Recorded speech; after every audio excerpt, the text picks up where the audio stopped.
ప్రకృతికి దగ్గరగా ఉండాలని మనం అందరం అనుకుంటూ ఉంటాం. ప్రకృతికి దగ్గరగా ఉండటంతో పాటు ప్రకృతి నుంచి వచ్చే ఆహారాన్ని కూడా తీసుకుంటే మరింత ఆరోగ్యంగా ఉంటాం. అదే కదండి మీ నినాదం? ఓకే. అసలు నేచర్ మంత్రాకి వినాయక్ గారికి ఉన్న సంబంధం తెలుసుకోవాలని ఉందండి ముందు నాకైతే. ఎందుకంటే ఫుడ్కు సంబంధించి ఎలా చేస్తున్నారు ఏంటి, ఈ మైక్రో గ్రీన్స్ కానీ ఇవన్నీ చూసేసాను.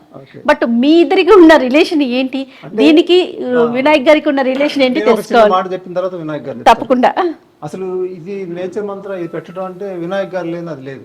అవునా? ఓకే. ఎందుకంటే 99లో నాకు చాలా విపరీతమైన ప్రాబ్లమ్స్ ఉన్నాయి. అప్పుడు వినాయక్ గారు చెప్తే, అంటే హెల్త్ పరంగానా? హెల్త్ పరంగా. ఓకే. అయితే అప్పుడు ఎక్కడికో ఒక ఫ్రూట్స్ తోటి ట్రీట్మెంట్ అన్నారు.